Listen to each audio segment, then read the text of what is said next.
Welcome to the Anti-Architect Podcast. I am your host, Christian Giordano. As president and owner of the design firm Mancini Duffy, I am driven by a quest for learning and radically changing the industry. With this podcast, I'm hoping to improve the industry that I'm so passionate about by taking a critical look at how architects work through a variety of voices and shared experiences.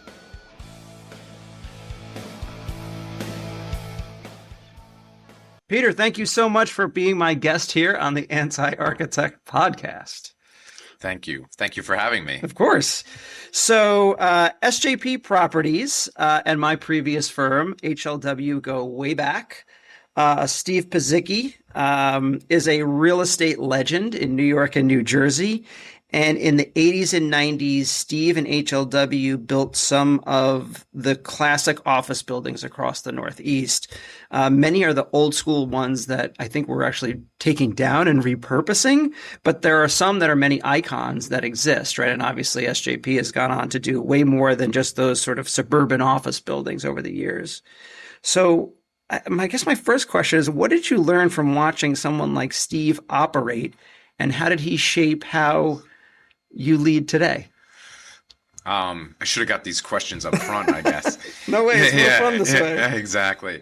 Well, first of all, it's an incredible organization. Let me start with that. I think that what makes SJP Properties as an organization special is that, you know, when you pick up the phone to converse with one of your colleagues internally, you have tremendous amount of confidence knowing that they are the best at what they do in the business. Right. So if you're talking to the controller, he's your person on everything tax, everything finance.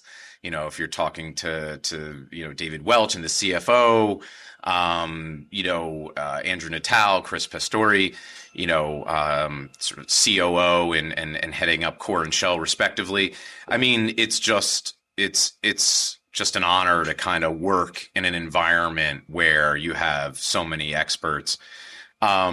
Steve himself is just a once in a generation talent. He has total command of the entire process, but he is incredibly adept at putting people around him that he knows he can leverage their abilities.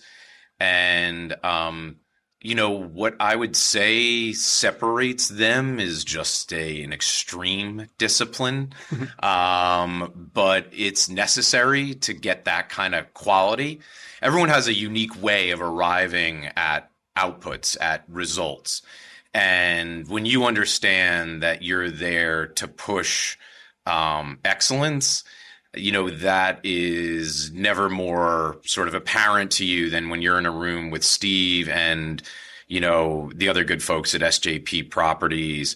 But, man, does he have a passion for the business. So I think, like, if you get, I could tell you about the work, I could tell you about what I saw, it'd be very hard to recreate because it's an environment where everyone's pushing each other. But Steve's passion for the industry is incredible. Yeah, I mean, whenever I was in the room with Steve, I'd say that he was a bit scary, right? I was always the younger guy in the room in those situations. Those were at least 10 years ago, right? But scary in a way that you weren't afraid of him. You wanted to make sure you were really doing your best. There's a talent in that. Exactly. Yeah. Yeah. It wasn't like, oh, I'm afraid this guy is going to, beat the crap out of me. It was more, I'm afraid, I'm afraid that I'm going to disappoint him. Right. And I better have all the answers to the test, right? I better have, 3 different versions of this or design options for that, because he's going to come. And I think after one meeting, you noticed he would say, well, okay, that's great, but what about this, this, and this? And if you didn't have those things, you were not prepared. So it prepared me as a designer. Well, 10 years straight has prepared me for other endeavors. So I love it. I love it. So let me ask you my favorite question. If you had to pick one thing, what annoys you about architects? I mean, it feels a little silly to talk about the annoyance of architects sitting in your podcast. By the way, I thought you just went to Best Buy and bought microphones. I didn't realize we had this great production here. So thank you again. That's all these guys. I think I'll give you a concrete answer, after I sort of do one that's more macro. I mean, I think one thing that happens in our business is architects don't realize where their deliverables end up necessarily and in the hands of whom. So what happens is not everybody understands your work. Not everybody understands where the vision was born or the dream was born or who or what influenced those pieces they just have. It somehow makes it into marketing or makes it into, some place, a room, a presentation room. And, I think we tend to underestimate each other's, contributions to the process. And I think architects, if I were, there's moments where I felt like, man, I wish there was a bunch of asterisks below, notating, where this was in the process. Or, I can't tell you how many times I've had to have conversations to say to someone, that's a cartoon. Right. that is like, you don't, and then they'll fight, but yeah, you don't, and I don't, and unless you've lived through the development process, it's very difficult to appreciate that what you're looking at may not necessarily be what's going to come to fruition or has the right inputs from the right folks.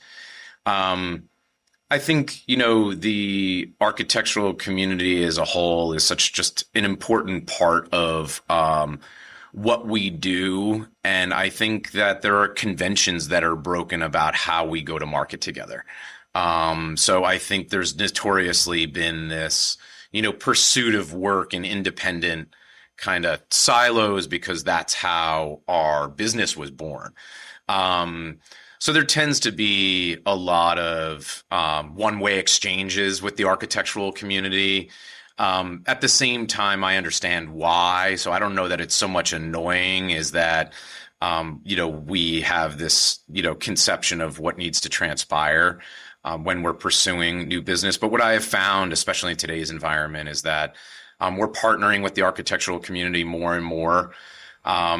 I think that everyone's starting to see the value of giving a client what they want kind of day one, as opposed to waiting to 5 meetings to bring all the stakeholders in.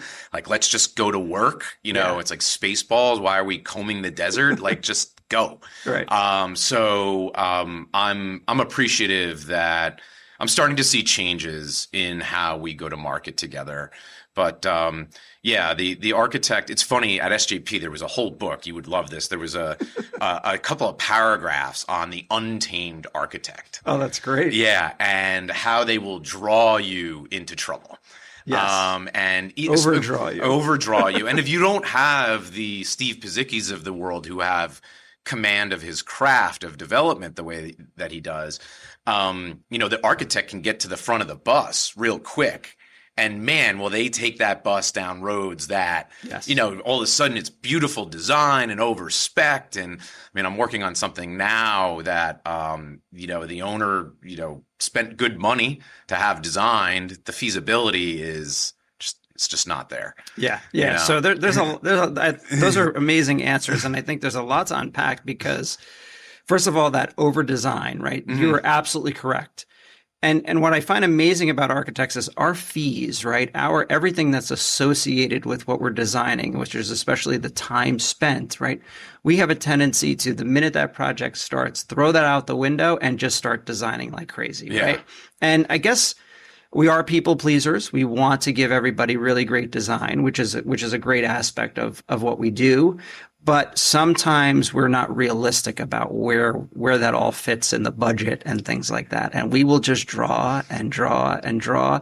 And as you said, we'll take that bus down roads and then you have to go back and fix it. And that's where those asterisks come in, right? Down at some point. Like, feels like AIA should have a stamp for if we're still in the dream phase. Yes, that's a good point. That's a good point. I like that. And then budget becomes a difficult thing to discuss with architects as well, right? We don't really understand how much things cost. I always say we're as good as the last project we worked on that was sort of similar. Yeah. But that's about it.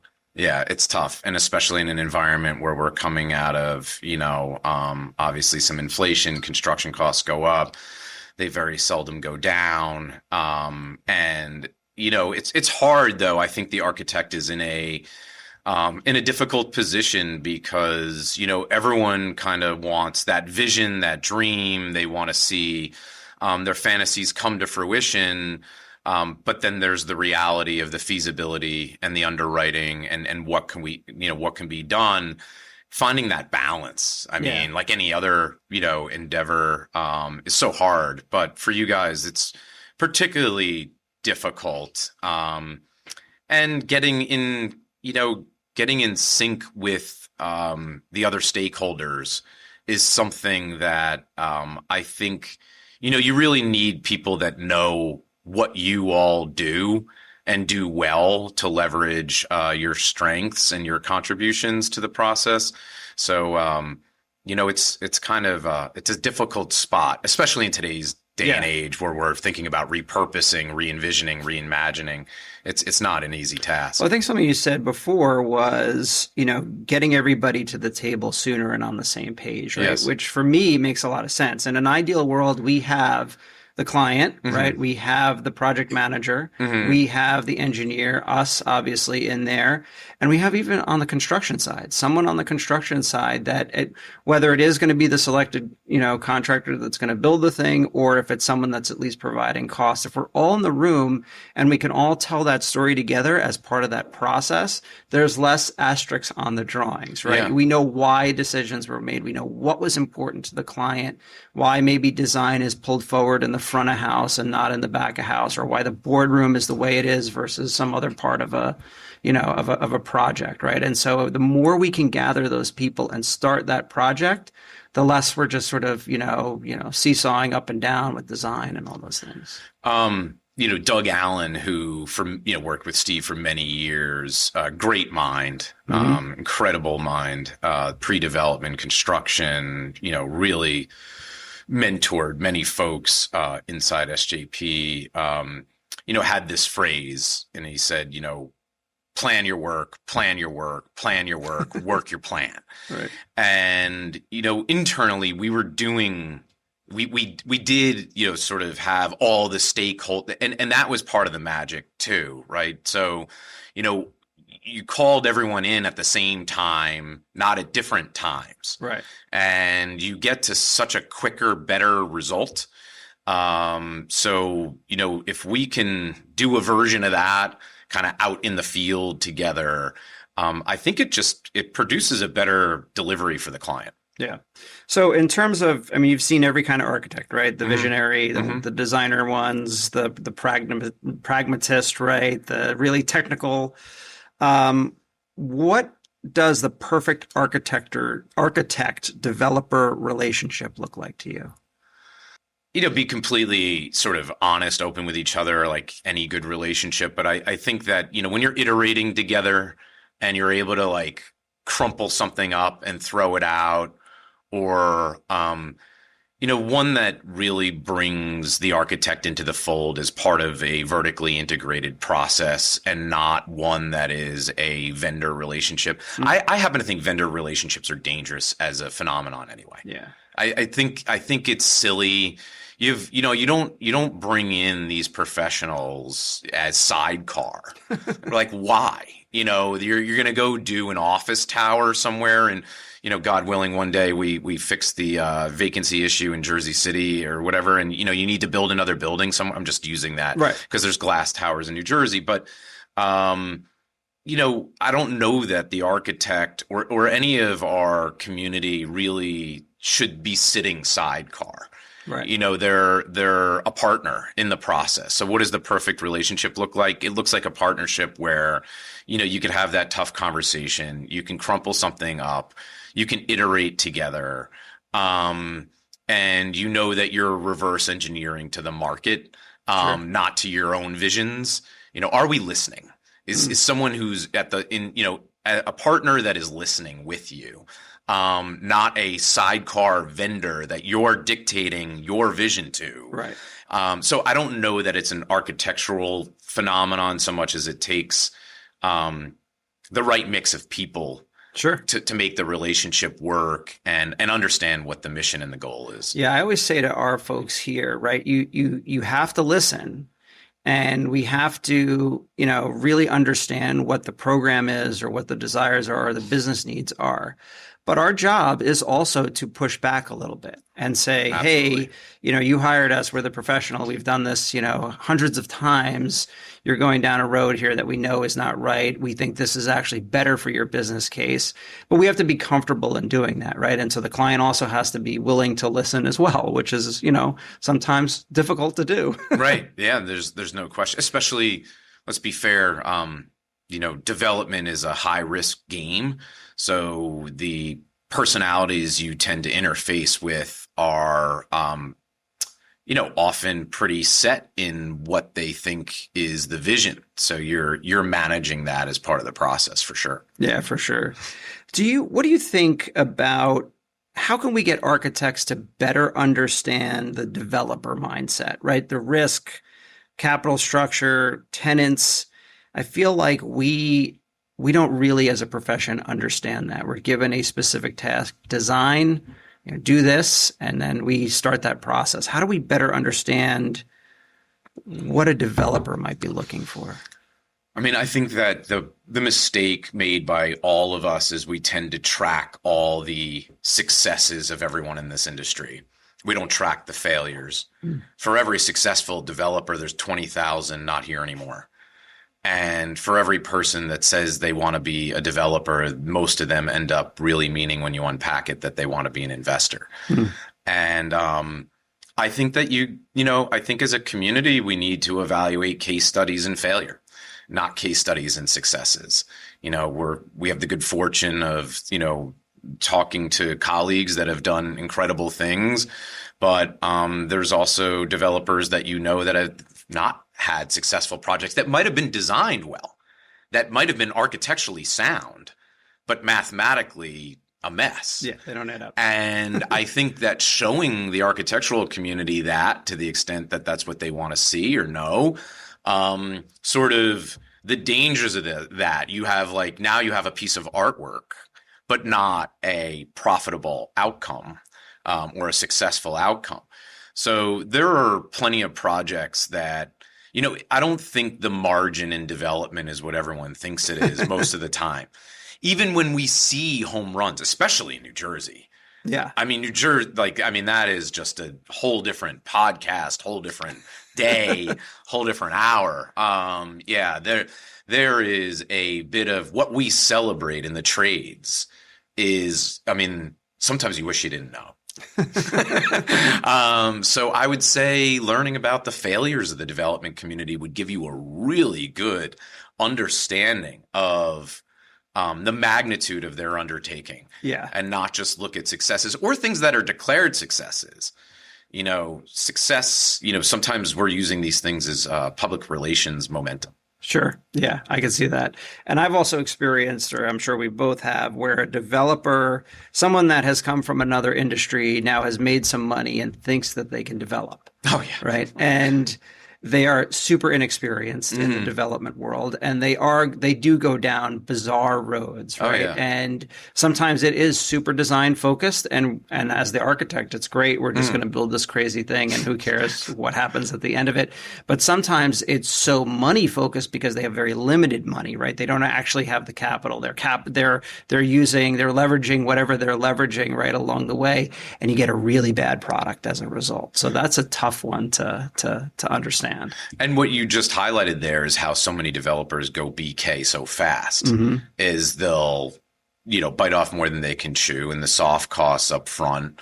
They'll do one, they'll do another, and before you know it, the cash burn is just, incredible. That's a big alarm for us when they tell us as the architect, well, we need to raise the money to pay your fee. That's the old, okay, time out. You're not really a developer then, because you should have those costs set aside. Oh, right? I get absolutely. you have to raise money to build the thing, or Right. invest in the thing, whatever. But to do the legwork up front, you really need to have your cash on It's hand. not a good way to open the relationship. So for us, right, our profession is notorious for being overworked and underpaid. From your perspective, do you think we bring that on ourselves, or is there something deeper going on in here where we don't ask for enough fee up front? How do you think, or why do you think that happens? I mean, again, so much of the industry is born out of an antiquated construct, that was different before. So we have the same issue. We all do. I mean, Dreamforce starts this week. I've been out there for things that I'm developing inside Cushman in the revenue engine, which is a sales enablement methodology. And I've been across the country and had the good fortune of enjoying the architecture in many of our cities.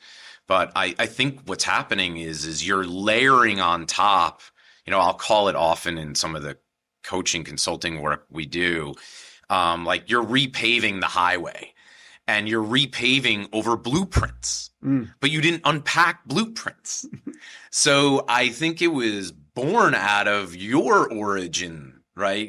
Where, so I don't know enough about the business because I haven't concentrated on it. Right. But I suspect what's happening is that it started well before yesterday. Oh yeah. Right. So this has been built, and what's more strange is that now we have the advent of obviously a lot of technologies of which we're in very, very, very early stage, like TV tube stages. That's where we are.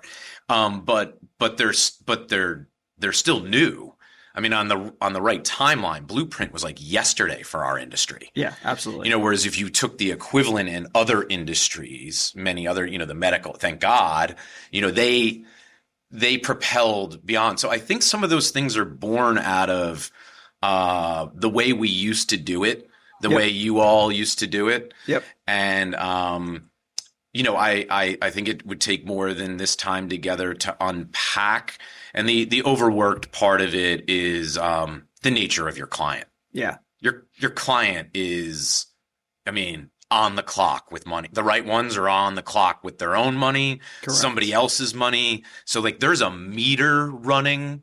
The urgency is real. Oh yeah. Is real. Other people's urgency is real as well. I don't want to discount other professions, what other people do. Certainly there's people doing things that are much more impactful to our daily lives, like the medical profession. But from a business perspective, the development community is on the clock. So I think it's the nature of the client and some antiquated conventions that have been sort of thrust into our new paradigm, and they don't fit anymore. Yeah. And that's an exercise in branding, in marketing, in storytelling, sure, about your value proposition.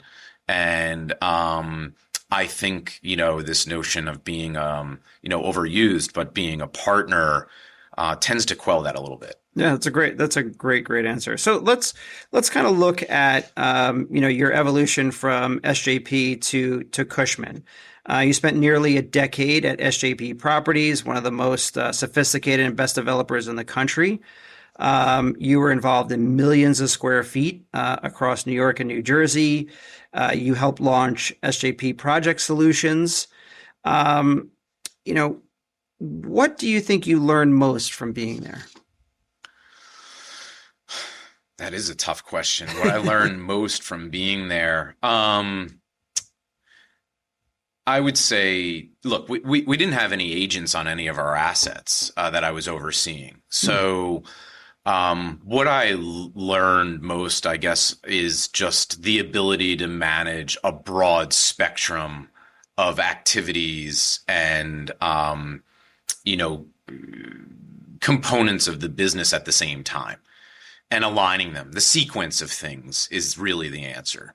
That's what I learned, is the power of the sequence of things. When you mean you didn't have any agents?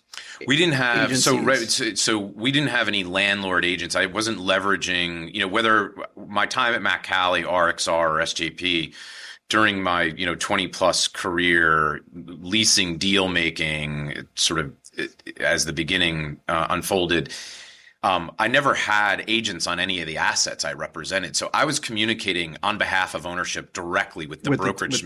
Got it. So I didn't have a Cushman, a JLL, a CB, representing any of our assets while there. Manhattan being an exception because you need it. You just need it. Sure. But we had special circumstances, but for the most part, there was no agent. So you're really involved in everything start to finish. Also working in these vertically integrated organizations, which are truly vertically integrated. These services are in-house. Yeah. Mac Cali, SJP. I mean, you have all the parties there, but the sequence of things matters. Everyone has process. Most of them suck. The order matters. Okay, I like that. The order matters. Everyone's got strategy. I don't care. What are your tactics? Right. Like that's, we're in the results business. And, I would say, the ability to boundary span from property management to project management to construction management to leasing to marketing, raising capital, sourcing debt, understanding what you didn't know, about the nature of, your agreement with an institutional partner, asset management, the ability to have exposure to all those things was incredible. But in summation, I would say really learning the power of the sequence of things. Interesting. Yeah. Yeah. So SJP was completely vertically integrated with all of those things all the time, right? All the time. Yeah. Yeah. Which I think is what makes them a great developer. Yep. But they're really more than a developer, right? They're more than a developer because it's almost, they're identifying places where they can, really have impact. Yeah. And, I think that it becomes part of like our other colleagues. It's not just SJP in the industry throughout New Jersey are doing incredible things to shape the communities we're in. And, good developers leave like an indelible mark beyond just the project itself. Yeah. So what inspired you to make the move to Cushman and Wakefield? Wow. This is I don't know if this is for this podcast. I didn't make a move. I resigned from my very good job during a global pandemic. And it was just time. And I wanted to preserve everything I built, and I was ready. I was, about 6 weeks into, building something on my own, and Cushman called me and gave me an opportunity to build a business. Proud to tell you we've grown. Excellent. And, the opportunity to work with 100-year-old brand. And, I have a bias to impact. I was intrigued by the ability to be entrepreneurial. And I knew from my homework it could be done there. Not that it'd be easy, right? Or that it is easy. Nothing is. But it was just time. And to this day, the friendship is with the folks at SJP is incredibly. I mean, I was just texting with the team before walking in here. Working with them, the connection with Steve. And, but it was just time to move on. So when you say you were given the opportunity, entrepreneurial, to, take up business and grow it, what does that mean? What exactly are you doing? Explain to the layman architects. Yeah, the layman architects. Well, what you have is Cushman and Wakefield's unique. First of all, in New Jersey, I'm incredibly fortunate that we have such a deep bench of talent. And I've been across the country and seen our colleagues in other offices, and we have an incredible just group of people all across the U.S. I don't know that I've seen though so many of them in one spot. Okay, which is really interesting, and that grew up together in the business. So I have the good fortune of overseeing all asset classes, and we're a matrix org. So there's a hard dotted line into me for all of our service line. So we have, we're under one P&L. Okay. So what we are is a bunch of little businesses that roll up to one big business, up to one P&L. Okay. So each name that you know, each broker that you know represents a team. Or in our case, there are individuals, but seldom. And essentially, we have the aggregate of all these little businesses doing what they do. So I go home to the man cave, I'm playing PlayStation, and I'm thinking to myself, and I'm like, wow, this is a big undertaking. What do we? So I have to get, the first thing you do is get your arms around it, the visibility, so I can see. And that's really how the revenue engine was born, and the work I'm doing in partnership with Michael Staskowitz. And for all the listeners, you have all these different disciplines going on at the same time in a market that is moving. So they're moving, the market's moving, and we have no shortage of personalities, but we're touching all the food groups at the same time. So industrial leasing, office leasing, capital markets, industrial, capital markets, office, equity, debt, structured finance, our EDSF folks, data center, retail, in concert with our project development teams, our V&A teams, our tax folks. So it's a lot of moving parts, and you got to be careful because somebody's action or want or need or desire in the market could affect another person.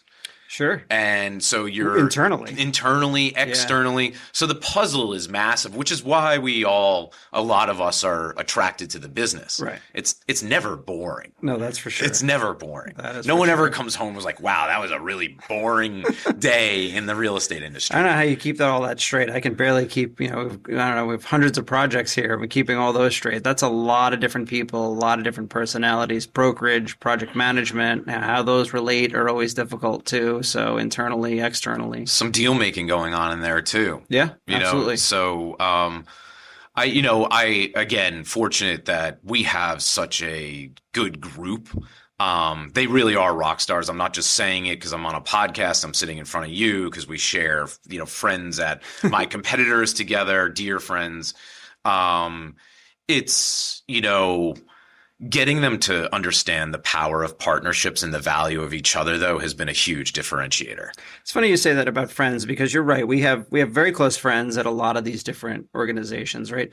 But I never feel like we trample over one another, right? Or in New Jersey, and specifically in New Jersey, there's an unwritten rule. There's a lot of respect, and that person won that one, that person got that, we'll get the next one, that kind of thing. It's not. New York is a little bit different. Yeah. Where that New Jersey market is, I think, because we all sort of are friendly or came from a lot of the similar kind of organizations. Well, it's 564 municipalities. The thing is a grind. I heard a prominent figure the other day to say to a group of our constituents and friends, this group looks very serious, and they said it twice. And I'm thinking to myself, this group isn't serious. It's tired.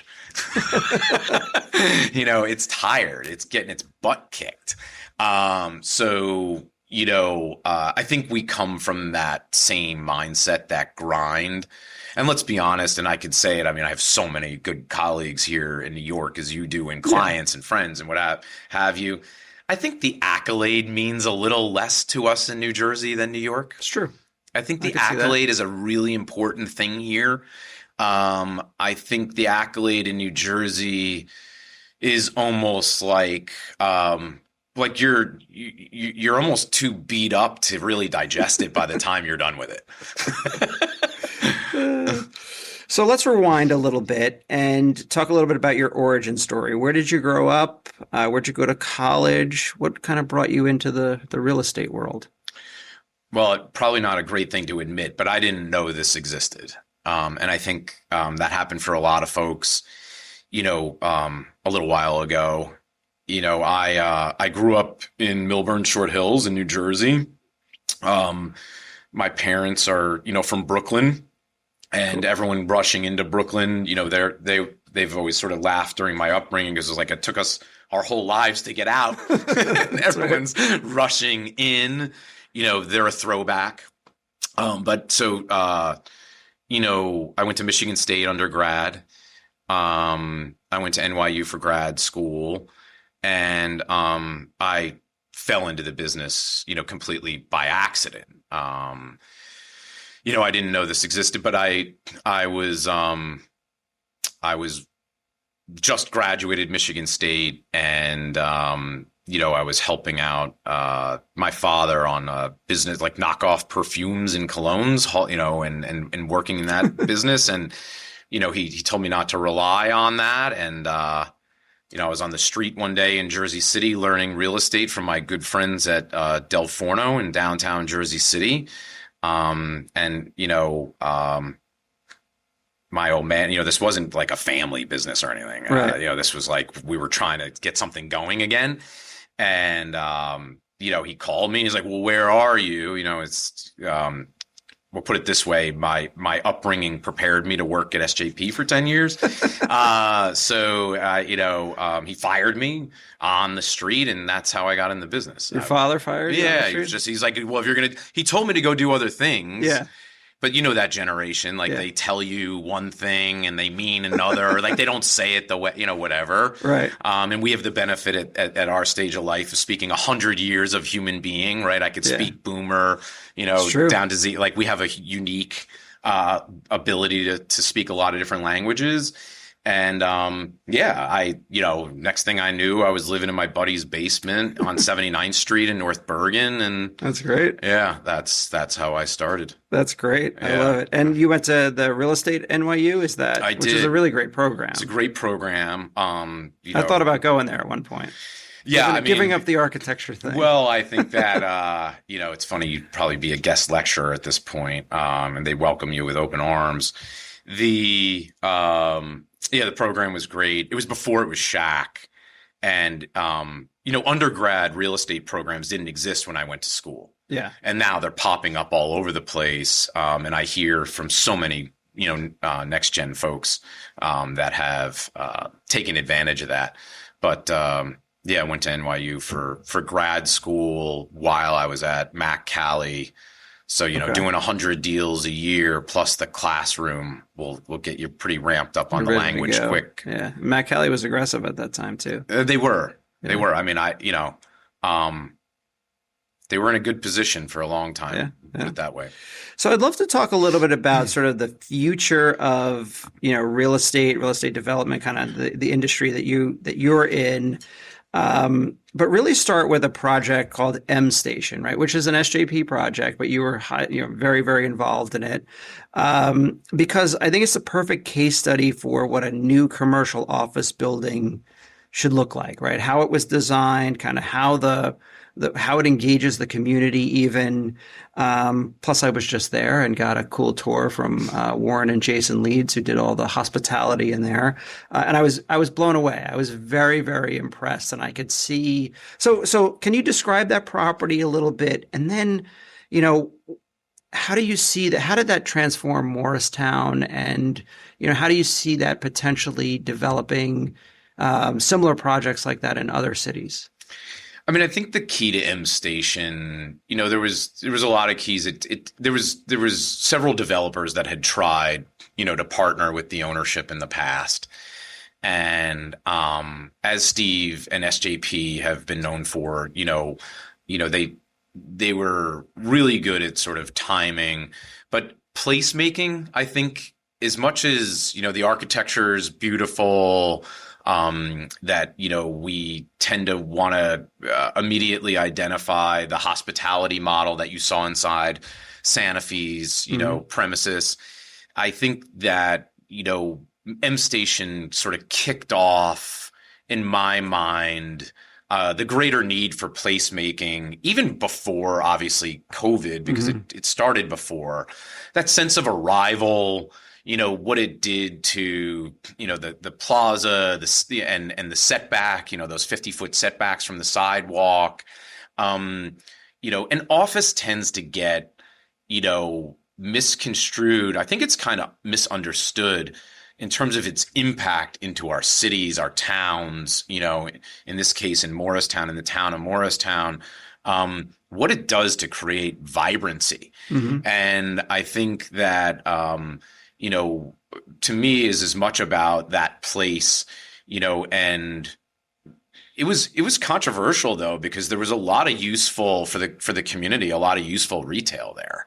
And, it got replicated in pockets, but it was easier to park and folks were leveraging it. And at the same time, the physical structure was just shot.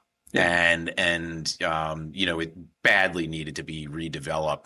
But I think M Station gave us all a newfound appreciation for the demands of the occupier and what they were looking for. I mean, Deloitte desperately wanted that town as its amenity. Sure. And the buildings themselves, the project itself really highlighted the need for placemaking.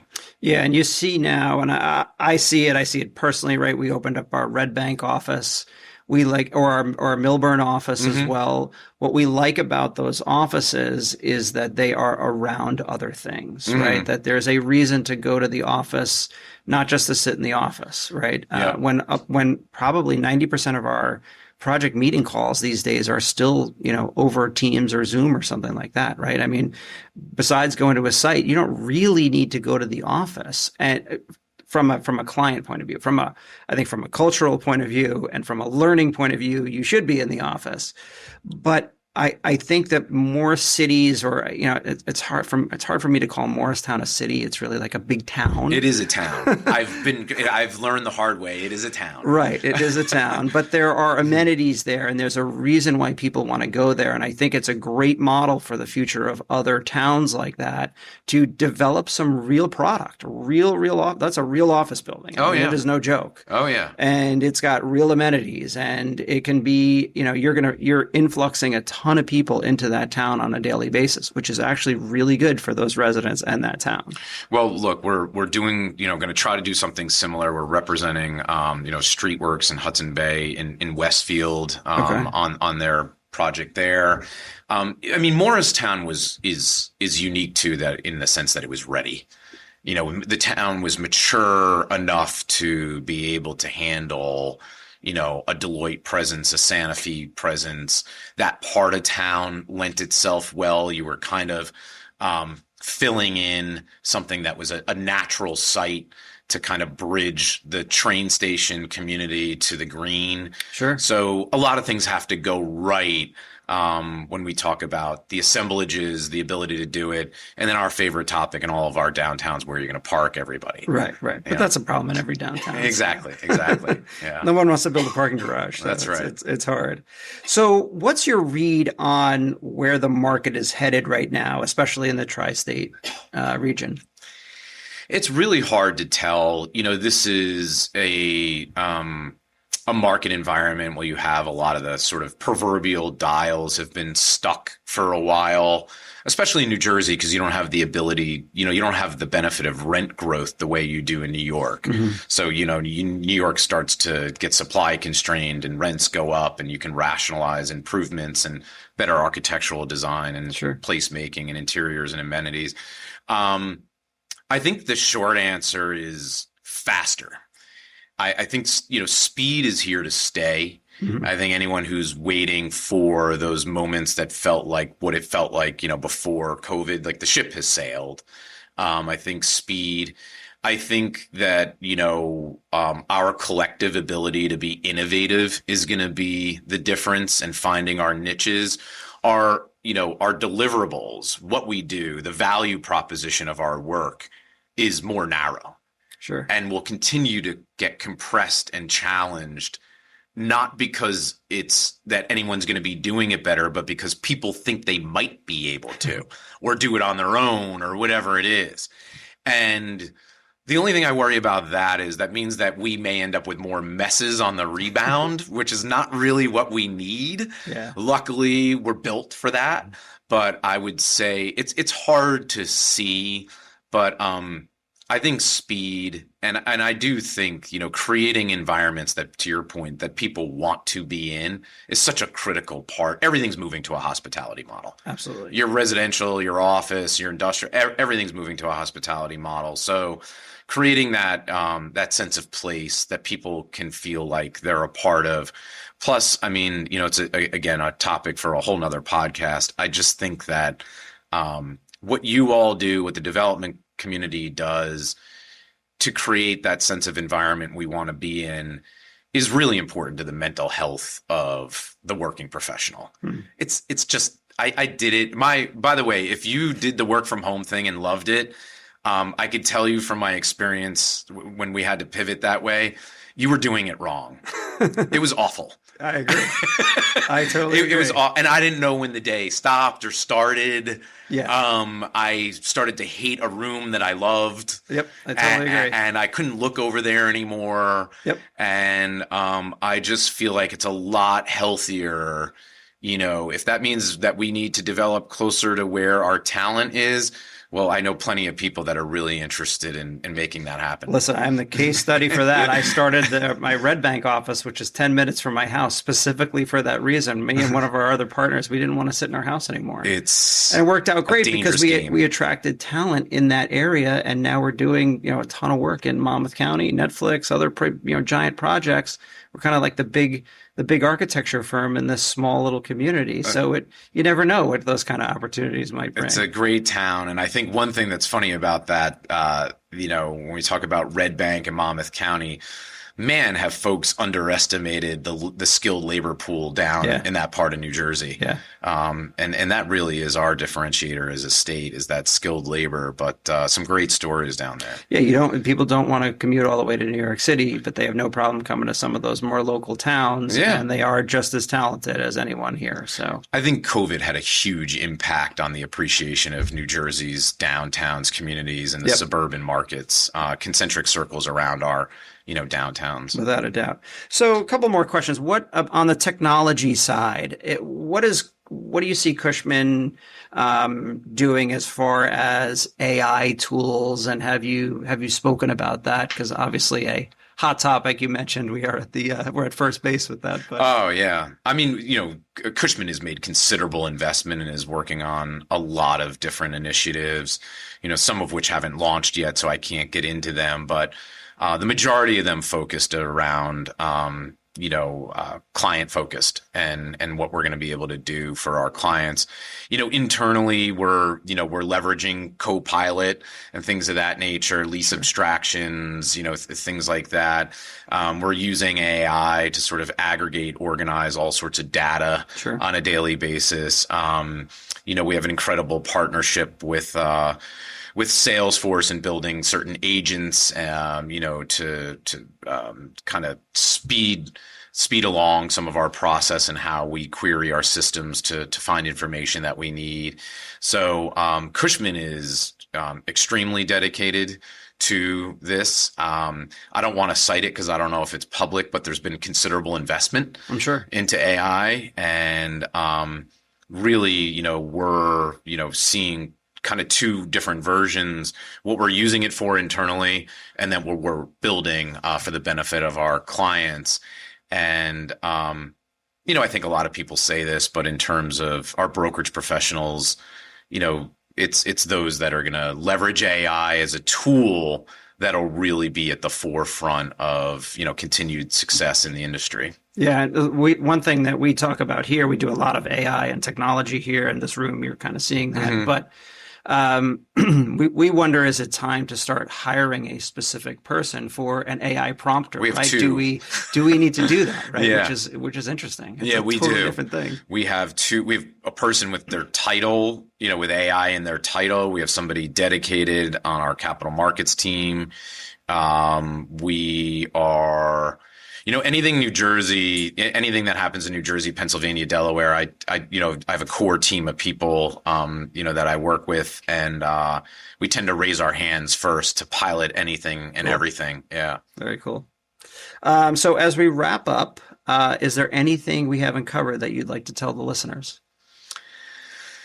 Look, I mean, I think, we're at a time where, our, I don't know that the word is, our towns, our cities, our communities, the places where we work, we develop, need us, need us to continue to innovate, need us to continue to create places that people want to go. I don't think that this is just always an exercise in project, but again, impact and what we're doing. The repositionings had to happen anyway. Right. I mean, they were obsolete, if so when I think about what we're watching, I'm seeing, something that looked like it was necessary. And, from my standpoint, I'm really excited about where we are as an organization, about the talent we're attracting into Cushman and Wakefield, about the talent that we've brought in the region that I cover, 108 people in 4 years.